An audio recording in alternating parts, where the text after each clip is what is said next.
LinkedIn News.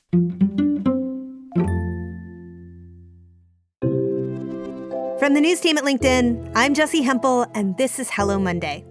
And today, I'm bringing you an episode that we recorded and broadcast live from our studio at the Empire State Building last week. My guests are Reid Hoffman and Ben Casnocha. They're talking about their book, The Startup of You. And fun fact, I've known these guys so long that I was the one who interviewed Reid at Fortune when this book first came out, nearly a decade ago. Reid is, he's one of the pioneers of social networking. He's the founder of LinkedIn, he's a partner at Greylock, and he's on the board of Microsoft. Reid's been investing in and advising startups and people, really, for decades. Ben is also an entrepreneur and an investor. Most recently, Ben helped start Village Global, an early-stage VC firm. Together, Reid and Ben aim to teach us how to be ready for the future, how to invest in ourselves, and of course, where we can level up in our careers. This was such a fun interview, and it was so great to be together in person. Here are Ben and Reid. Reid speaks first. It's awesome to be here, and it's awesome to see you. You know, Reid, I spoke to you 10 years ago when you and Ben launched the first book. And a little bit has changed in that time. Less than you would think, but some really important things. And I want to start with the biggest one, which is that there has been a pandemic, political upheaval, environmental upheaval, social upheaval. It feels like it is going to continue forever. And you all start with the message that actually it is. Y'all want to tell us a little bit about that? Well, it sounds a little bit like lions and tigers and bears, oh my. Well. Right. But the age of the inconceivable, somewhat riffing off my friend Joshua Cooper Ramo's book, The Age of the Unthinkable, which is also an excellent book. And the future is going to continue to accelerate, and it's going to continue to have global connections. So like, for example, if there isn't another pandemic in our lifetimes, I'll be surprised, right? So I think there will be another one. I think also, not just like whatever is happening with Omicron in the next few months, but there will continue to be volatility in industries, volatility in technology, volatilities in cultures and kind of career paths. And so to adapt to that, the only way you can get the stability you want is adaptability is the new stability. And so to wake people up to that concept is the age of the inconceivable. I just want to double down on that term, the age of the inconceivable. Ben, was that you or was that Reid, really? Well, we came up with everything together. And I think what's amazing, in the first edition of the book 10 years ago, we talked about black swans and how the world's changing. And it's a little bit abstract. I think what's so interesting about launching the new edition in 2022 is every single person on planet Earth knows now what disruption at a global scale looks like. And It could be another pandemic in the sort of medical health sense of the word, which I think is what you meant, Reid, which is scary to think about, but I'd agree with. But there are all sorts of other massive disruptions that can happen that affect each and every one of our careers. And you mentioned the word black swan, which for people who are watching from the stream and may not understand, like what you're talking about is something that is so inconceivable right now as we sit here that we can't even really think it up before it happens, right? And so we'll just expect that to happen again and again and again. Yes, and you won't know exactly what it is. Right. And so you can't go, no, I know it'll be this one thing, and so the next pandemic I'll be ready for. It's like, no, there'll be something big, disruptive, that will be unexpected. So look, if you are watching in the stream right now, my guess is that your questions for Reid and Ben are as significant as mine. Start putting them in the stream because we're going to get to them in a little while. But I want to start with a few of my own. To begin with, you make the central argument that we as humans, we are entrepreneurs by design. That there has been a period in history where we've been sort of labor, where we have expected stability to come from outside, where we all just sort of got on this elevator that was our career. Escalator, I think is the word you used. And we just followed it. But that period is over. And so what replaces that? So I think what replaces that is essentially thinking about it as a massive and vertically high jungle. Because as opposed to thinking about these things as I discover my passions at the very beginning and I kind of go through this relatively easy and ordered thing, and even with an escalator, it even carries me there. I don't really have to do very much. Now you have to be thinking in 3 dimensions. You have to be thinking about what else is going on. You have to be thinking about, actually, in fact, to get over there, maybe I have to go down first in order to go up. Right. And there'll be lots of different things. I mean, lions and tigers and bears. And so I think that's a way of thinking about it. And it's also has the variability of what you might encounter. Some of it's also kind of competition and size of the world and all the rest, but I think that that's a metaphor that's a good one to keep in mind. And I think the jungles can be scary. Yeah. But jungles can also be beautiful and exciting. And I reflected on a trip I took to the Amazon jungle in Ecuador. It's a beautiful place. Yes. And so part of what's interesting about this new world of work is there's a lot of challenge. But it also presents an opportunity for each of us to embrace our own individual vision for our life and build a unique career that suits exactly us. So the old career, the escalator that our parents and grandparents rode, it was not personalized at all, right? You go work at one big company and you ride this stable escalator up. So there's certainly some appeal there, the Right. stability, the guaranteed retirement account, et cetera. Yes. But these days we have the opportunity, yes, there are some challenges, but it's an opportunity to forge our own path. And we think that's really exciting. And that's why we use this frame of entrepreneurial as the central metaphor throughout the book. Well, and you look at the individual, the me, as it were, as a startup. So how do you approach these challenges as a startup? To go back to the lions and tigers and bears metaphor, those are scary. And also, those are a huge opportunity, right? There's so much unknown, so much opportunity to lean into risk with that. So what does it really mean to think of yourself as a startup? One of the really key things that I think is perhaps the easy misunderstanding of the book is it doesn't say everyone should go be an entrepreneur. If you should be an entrepreneur, great, Right. awesome. And those people who should do that should do that. But being entrepreneurial is different than being an entrepreneur. Thinking of yourself as a startup here is just thinking of yourself in the same kind of concepts that a startup would be, but it's not you were doing the startup. And so it's like, well, okay, not just what is your passion, but how do you have a great competitive differentiation in the market? Where is the market going? Where should you work? Well, part of where you should work is a question of which industries are growing. But then adding in the things that like entrepreneurs have to go the extra mile on in order to succeed, which is pay attention to your network, pay attention to what you're doing. Because like, for example, a piece of advice that we give that, I think students is particularly helpful for is you typically say, I should go choose a big name company. I should go choose LinkedIn or Google or Microsoft, and I should do that.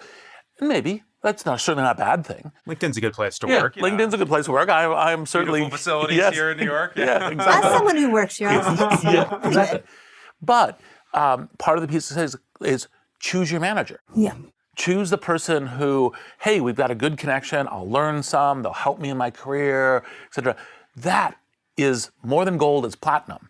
And that's the kind of thing, because that's the kind of networking that an entrepreneur needs to do. Right. That's what you should do. And don't think of networking as that kind of like hi, I'm Reed. Can I have your business card? No. It's a dance. It's an alliance. It's how do we work together? And if you do that and approach it in a human way, you're beginning to use some of the skills that entrepreneurs have to have in order to succeed to have an entrepreneurial career. So I want to talk about networking for a second. But before I do, I just want to say we have so many LinkedIn members in the stream joining this conversation right now. I just want to give a shout out to a few of them. We have Scott Chansey from Chicago, Ryan Martinez, a Hello Monday regular from New York City, Gabe Cresco from South Florida, Nina from California, Ian from Texas. It's great to have you all here. Let's get your questions in the feed. I want to hear what you want to know. What I want to know, Reed, is how has networking changed in the 10 years since you wrote this book? Actually, I'd be very curious. I've never asked Ben that question, so I'm going to pass that along in a second. But I think that the existence of the various networks have caused people to pay a little bit more attention to it because they've seen all these networks get large, LinkedIn and social networks and so forth. While that's there, so we should connect. One of the things I think is a good way of thinking about LinkedIn is when I offer someone to connect on LinkedIn, I'm saying, here's my network to help you. It's not, I want your network. Great, yeah, that's helpful too. But it's here's a set of people that I could introduce you to, and it makes it a lot easier because when you're doing a search going, hey, I'm looking for someone who might be expert on, kind of what's going on in China. Oh, you know this person. Yeah, would they be a good person to talk to? Yes, I'll do that. And I think we're still in a baseball metaphor, we're at the very beginning of the first inning still, even after 10 years. Yeah, I think that's so true. But I do want to hear what Ben Well, just a quick thought. I think it's a great question, Jessi. And I think one of the things that's different 10 years later is that there's so much more information about people on the internet. One of our key pieces of tactical advice when it comes to building a network in your career is do research on people before you meet them. If you're going to take someone out to coffee, look them up online, look at stuff they've written, look at their tweets, look at photos they've posted, try to understand them, personalize the outreach. And now, increasingly, just as the years go by, there's more and more information out on the internet about people and their interests. And so it's kind of a tactical tip, but it's stunning the number of people I sometimes run into or talk to where they take someone out to coffee or they meet their manager for the first time and they haven't even thoroughly looked at their LinkedIn profile. Like if you happen to go to the same school, you noticed on LinkedIn they listed a certain skill or an experience or a volunteer opportunity that resonates, you can draw that out of them in an in-person interaction and much more quickly accelerate the process of forming a connection. Yeah. So it's really awesome. LinkedIn primarily, but there are all sorts of information sources out there that help you forge stronger relationships. Yeah, and show that you care. Show that you care, yeah. Right, and I think underneath that, you do have to care. Like you have to be in this for the right reasons, right? Yeah. So what are the right reasons? Well, I think the right reasons, a little bit again, networking is not, or building a network, it's building alliances, building friendships, building collaborations. And so we are going out into the world together, right? And so it's like, hey, not what can you do for me, or even fully, what can I do for you? What can we do together?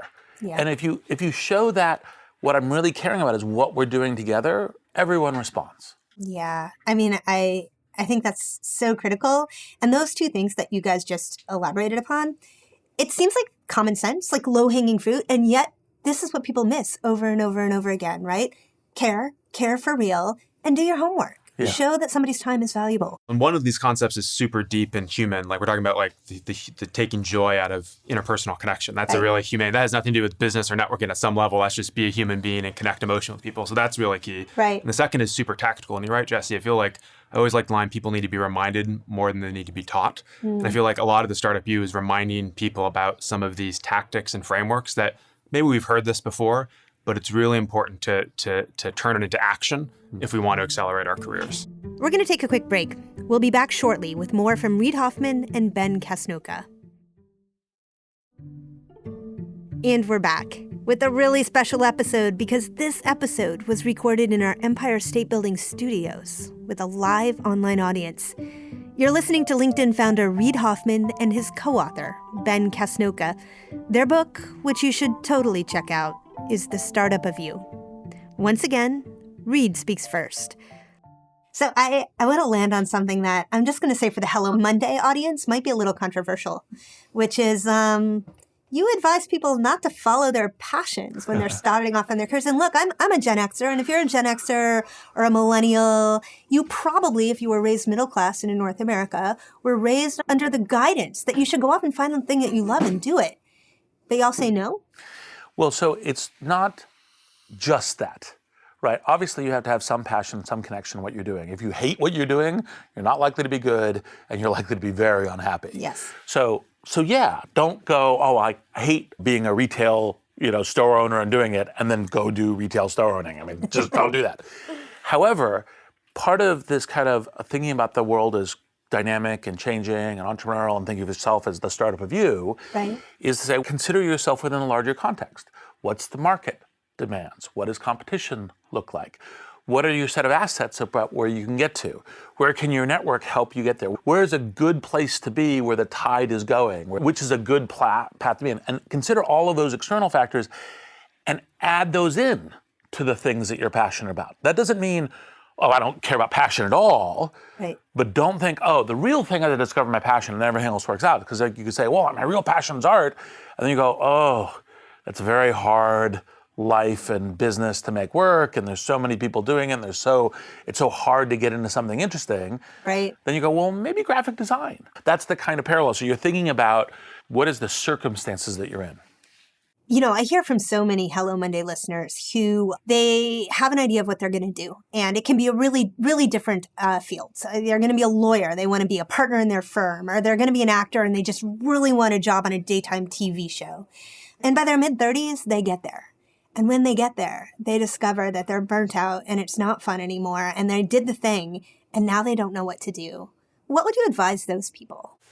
Well, it is a very Buddhist idea. Getting what you want won't make you happy. And if you stop and think about that for a second, it's kind of scary reality. But yeah, it is kind of interesting. People set out these very specific goals or ambitions. And once you get to the top of the mountain, you look around and then say, now what? Right. I think one of the useful themes in the book on these sorts of scenarios is how you use your network to think through those scenarios. So first of all, how do you use your network to figure out what those goals should be in the first place?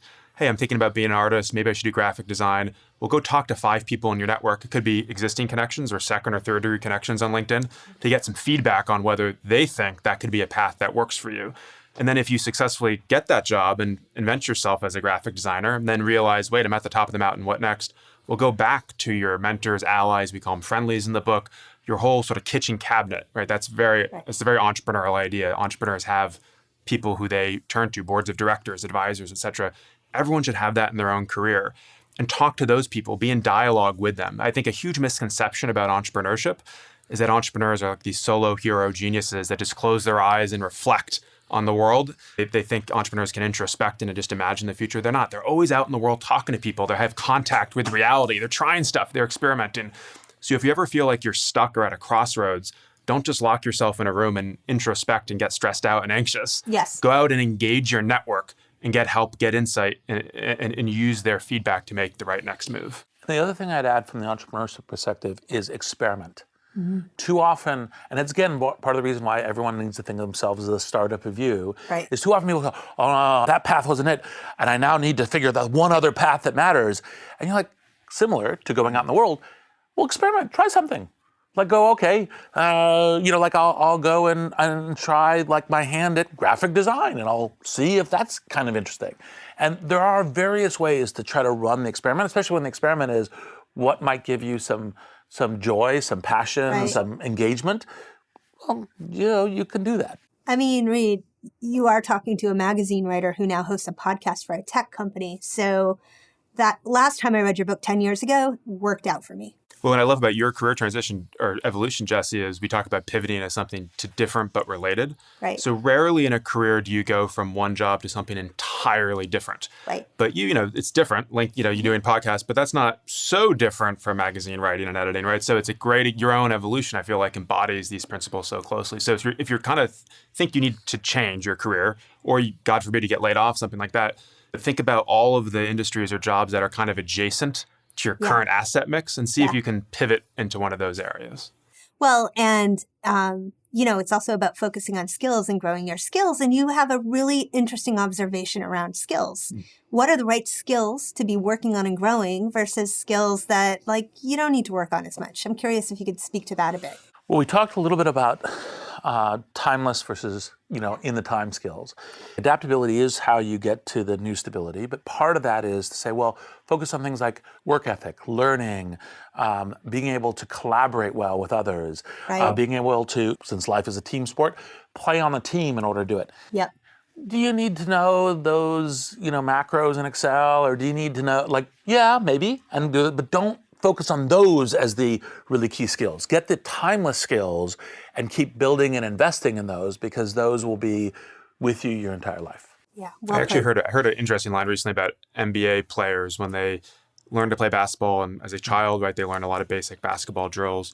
And then when they get into the NBA, the very first training camp, they think they're going to do these really advanced, sophisticated drills and techniques, and the coaches bring them back all the way to the basic dribbling drills you do in 4th grade. And the idea here is experts understand simple things deeply.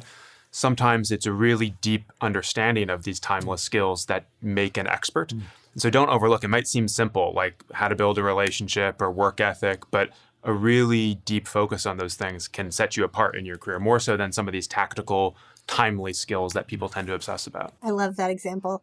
We're getting great questions in, and I want to throw a few at you. So this one comes from Jayant Sharma, who is a dedicated Hello Monday listener and attendee. In today's VUCA, volatility, uncertainty, complexity, and ambiguity world, what are the ways to prepare yourself in a way that you don't choose the moment, but the moment chooses you? Well, this is actually part of the reason why there's such a substantive portion of the book is based on network, because a network can be a sensor net, right, where you get the early signals about what's going on. It can also be an adaptability, like to enable you to find something that's interesting. And look, it could be a new job or a kind of equivalent, but it could also be just to kind of pull the graphic designer, I know that this is how the graphic design skill job is changing, and I should learn Figma, because the network will help you with that. Right. And so, and then in terms of choosing you, the network also refers things to you, right? So you go, oh, I know this person. The person goes, oh yeah, Jessi's great. Let's call her. Maybe she's interested in doing podcasts. And here we are. Yes. This question comes from Ryan Martinez, another Hello Monday frequent listener. The 21st century workforce is highly diverse and wonderfully multifaceted. What insights do you have for finding synergy amongst this multi-generational workforce so we can actually be stronger creators and more equitable business partners? I think no matter how old you are, what generation you represent, we all care about a lot of the same things, right? Okay. We don't need to overcomplicate generational differences, in my opinion. So people like agency, right? They like to have some sense of autonomy that they can make things happen. People like the feeling of mastery, like they're mastering something, right? People like the ability to have impact on an organization. We all know certain projects matter more than others in an organization. People like to work on the projects that actually matter. So regardless of how old you are, you care about these things. And most important, we'd argue, people want to have their careers develop. People, you survey employees in corporate America and around the world, they care about career development, professional development. So no matter the age, people care about these things. So if you're a manager listening to this, I think you want to construct a workplace and a culture and have a set of programming, and we talk about this a little in our book, The Alliance, that can deliver entrepreneurial career development to your employees. And if you're an employee working someplace, certainly select your employer in part based on the opportunities that you see for yourself to grow and build your skill set, build your asset mix, and make your LinkedIn profile look more impressive by the end of having worked at that company.